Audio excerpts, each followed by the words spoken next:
Oh dear, Camilla. How unfortunate for you to expect your sister-in-law to pay for damages. I'm just a housewife and money is a foreign concept to me. I have no savings and I don't bother myself with trivial matters like part-time jobs.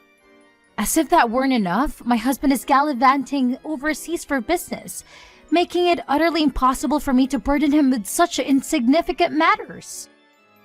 I don't care if you're my sister-in-law or not, but you just crashed right into my brand new house. You really should be feeling more remorseful about this mess. It's a miracle nobody got seriously hurt, or worse. Ah, come on, that's an exaggeration. It's not like you can live in it anymore. What are you even saying? There's a massive hole in the living room wall. Who in the world would want to live in a house with a mess like this? It's a total disaster. Hey, genius, ever thought about living upstairs instead? Let me enlighten you with a little story from high school days. My friend's place went up in flames, and guess what? They brilliantly boarded up the charred hallway and carried on living in the unscathed part of the house. Voila! Problem solved. No way. That's not gonna cut it. It's not safe for starters. And seriously, what are we supposed to do during winter? Can't exactly cozy up on a freezing upper floor, right? We need a proper solution here, not some half-baked idea. All right, hear me out. I've got a solution for you. I'll take the house off your hands.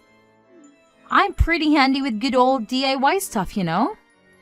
I roll up my sleeves and do all the repairs myself.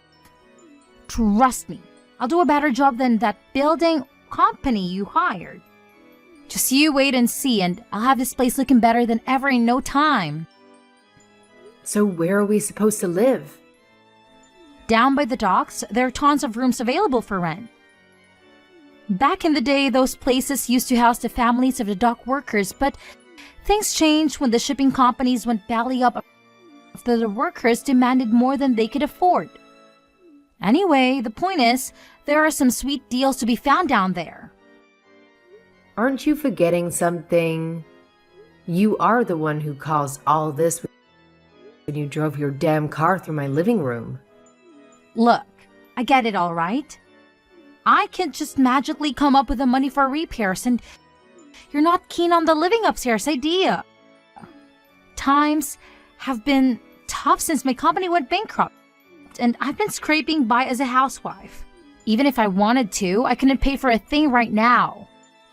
But let's be real here. Whose bright idea was it to skip on insurance? Seriously, what were you thinking? Anyone could lose control of their wheels and crash into your precious house. Without insurance, you'd be in deep trouble. It's a tough pill to swallow, but we gotta face the consequences of our choices, you know? I think you've learned a valuable lesson here. If you had just gotten some third-party insurance, we wouldn't be in this mess right now. Don't you dare try to pin the blame on me. I can already see it coming. You'll say it's my fault for building a house right where you lost control, won't you? Give me a break. Good, point that. You have to pay for the damages. It's only fair. Oh, please. $200K? Do I look like I have stacks of cash lying around for your convenience? You must be out of your mind. You think that's even remotely possible. Did that policeman explain it to you? You can't squeeze blood from a stone, genius. Just like I've been telling you, I'm just a humble housewife. There's absolutely no way I can scrape together $200,000. Hey, have you considered asking your husband or your parents to lend you the money? We cannot have a massive hole in the front of our house. It's not just about the cold and safety concerns. It looks downright hideous too. There's gotta be some way for you to make things right and find a solution. My husband does have some cash. But let me tell you, he's the epitome of stinginess. The guy even swipes toilet paper from the bus station, if you can't believe it. He's a total tightwad, and it's frustrating as heck. As for my parents, things aren't exactly rosy there either. My dad had to take early retirement at 55, and he pretty much drank away most of the payout he got. It's a mess, and I can't really turn to them for help. They might just disown me if I even bring it up. So yeah, it's a tough spot all around. Can you not make this about you? You wrecked my house, and you need to make it right. Don't go giving me a sob story about your family. It doesn't concern me. I just need to fix my house. I told you I don't have any money, and yet you're still harassing me and telling me to find a way. That sounds like a threat to me. How is that a threat? Find a way to suddenly give you $200,000? You sound like a mafia. Am I going to wake up with a horse head in my bed? A concrete ball gown, perhaps? A concrete ball gown? Look, Camilla, I didn't crash my car into your house because I wanted to, you know? It wasn't part of a master plan. Step 1, take out the front wall. Step 2, not pay for it. Your kid suddenly ran out into the road and I swerved to miss him. That's why I crashed into your house. Count yourself lucky. Would you rather have a smashed front room or a smashed dead kid? Why haven't you said anything about this until now? Were you just waiting to see how far your other excuses would stretch? If I did that, then your boy would be made out of to be villain. I wanted to save him all that. He had a bad enough experience by nearly being hit by the car. Your car. Yes, my car. Poor boy was scared out of his twits. I kept quiet about it, but you started threatening me and left me no choice. Ah, what a load of rubbish. See? With that kind of denial and refusal to hear the truth, I didn't stand a chance. I'm automatically guilty, is that it? Do you have any proof that what I'm saying isn't what happened? Security camera footage, maybe? No, we don't. And I haven't asked the neighbors. Well, you just moved in. You wouldn't have had time to set up the cameras yet. So, without a shred of evidence to disprove my account of events, you make demands of huge amounts of compensation money? That's a bit presumptuous, don't you think? Rude, even. What kind of woman are you? Look, I feel bad about smashing into your house. Who wouldn't? But like I already told you, I'm going to declare personal bankruptcy. I don't have a penny to my name or you're getting off on this. Having a little power trip? Does it make you feel big demanding huge amounts of money from someone you know that doesn't have a cent to her name? No amount of verbal diarrhea is going to get you out of this. I'll get my money one way or another. Did you have to say that? Come on, I'm under enough stress as it is. I don't have a car. Can you imagine how inconvenient that is? Unbelievable. Hi, I'm just following up on what I've overheard. Did my wife crash her car into your house? Yes, she did. She also said she declared personal bankruptcy recently, and there was no way she could pay for the repairs. I've just had that exact conversation with her. She claims that she has no money and that asking you or her parents for even a loan is out of the question. So we have a massive hole in the middle of our house and no means of repairing it before winter comes. I'm so sorry for what happened. I'm relieved to see you are taking this seriously. I was expecting the same brush-off attitude I got from your wife. Perhaps we can solve this problem with level-headedness. If this is all true, then I have no sympathy for my wife. It certainly is true. She drove her car right into our house. You can come and have a look if you need confirmation. Shall I send you some photos? She's claiming that my son ran out onto the road suddenly, and she swerved to avoid him. But I don't believe her story for a second. Why do you doubt her story? Because when she crashed into our house, I called the police, of course. Nobody was hurt, thank God, so they interviewed her and us. There was never any mention of my child in her statement. Surely then was the time to say it. She only mentioned it much later on, when I started trying to get some money out of her. I think she panicked and thought of it trying to absolve herself of blame. I see. Well, yeah. If she only thought to mention it after giving her statement to the police, then it does lack credibility. Well, don't you worry. I'll make sure you get the $200,000. I have to warn you, that's only a rough estimate.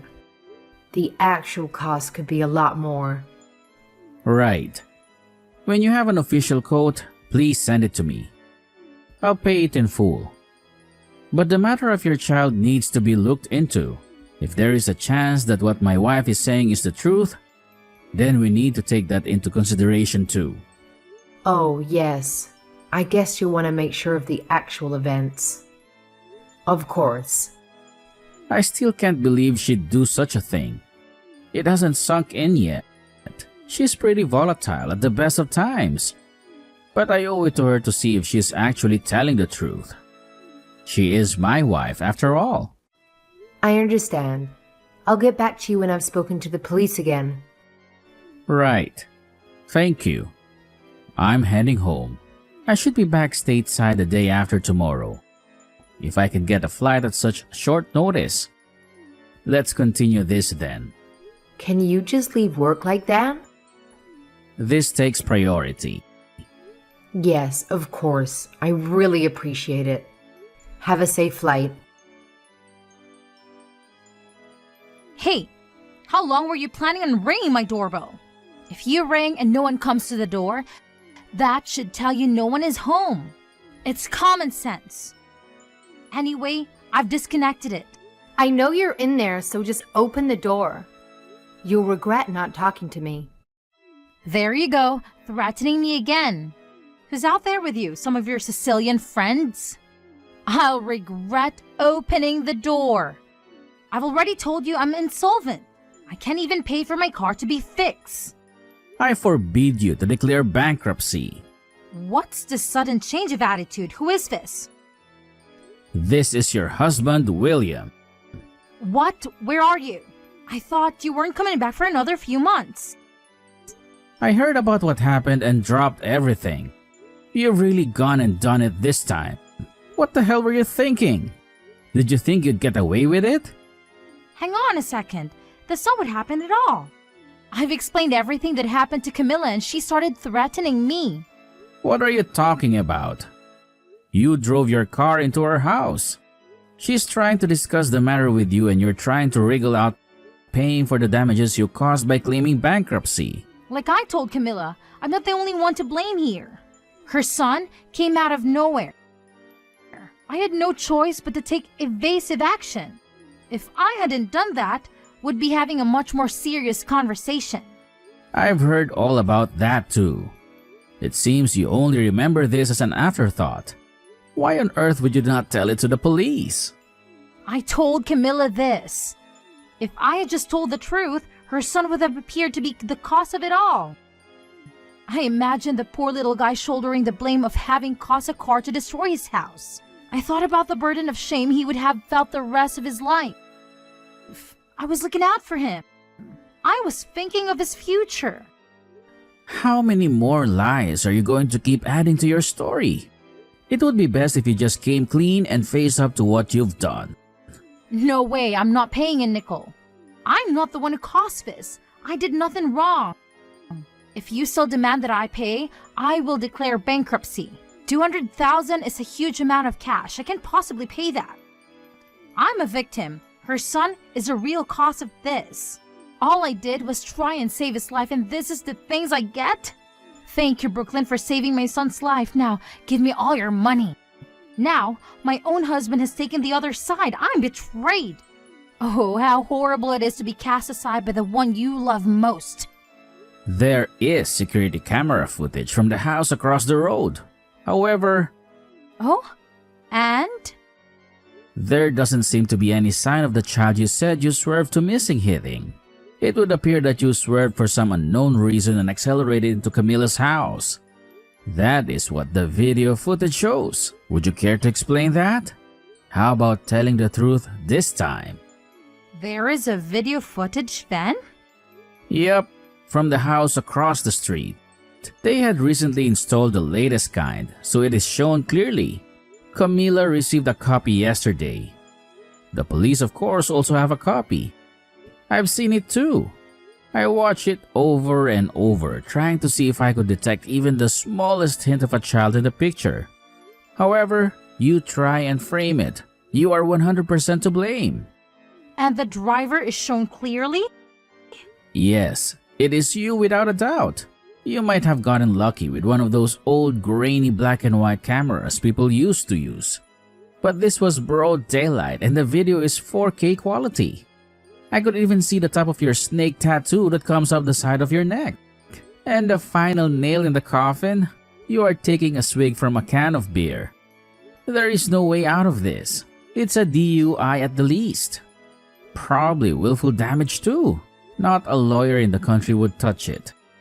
By trying to hide it and blame it on a child, you've made it exponentially worse.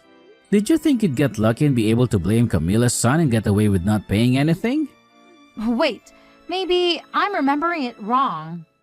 Maybe I just thought I saw a kid come flying out in front of me.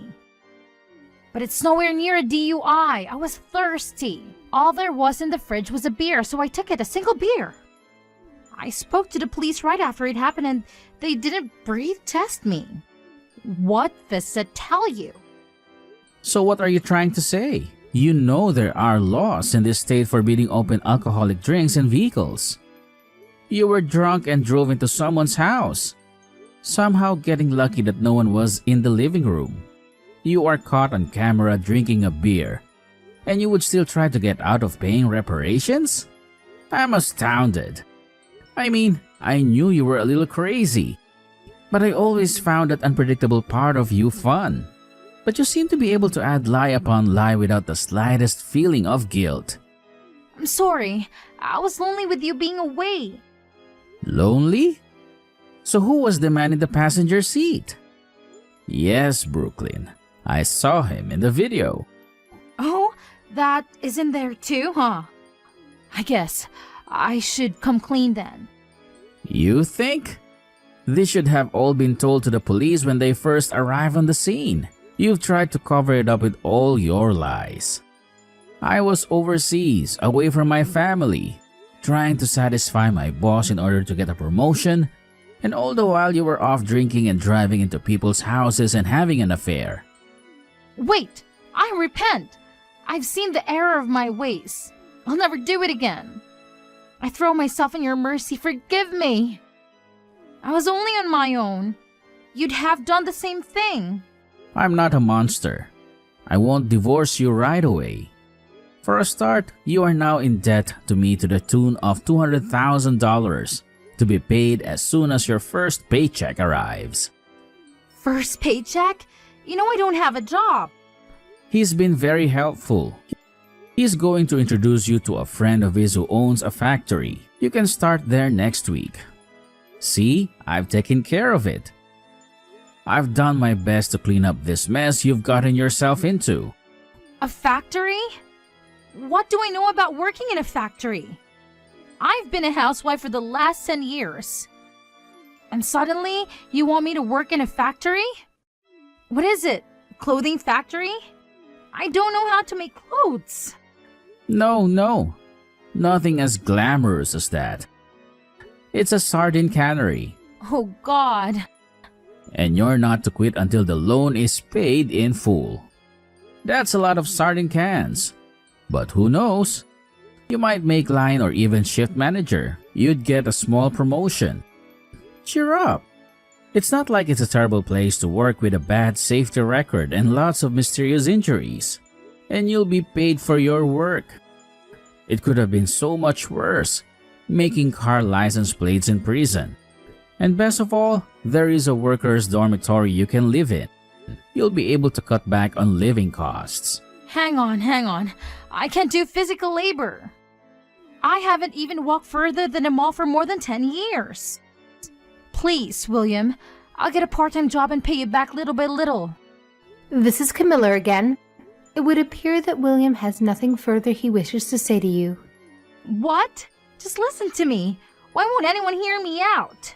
Okay, let's go inside the house, shall we? I have an agreement for you to sign. If you refuse, I'll have no other choice than to call the police. Okay, got it. I'll open the door. Hey, Camilla, could you have a go at trying to convince William to leave me a way out? You what? There's absolutely no way I can work in a factory or live in a dormitory until I've paid back $200,000. It sounds like a prison sentence. I won't be able to see my kids. He's taken this all too far. Too far? So you think you'd be better off in an orange jumpsuit in prison? Shall I call the police and see what they make of the new evidence that has come to light? I can easily win in court and probably get a lot more than $200K. I have all the evidence I need. The judge won't take long to make a decision, I bet. No, You aren't in any position to make demands. Don't worry, you should be able to pay off the debt in about 15 years? Give or take a year or two. And maybe time off for good behavior? What? Just kidding. But I hope you enjoyed the fish factory. You will probably have all the sardines you can eat. Very healthy sardines. 15 years? Of canning fish? I feel sick.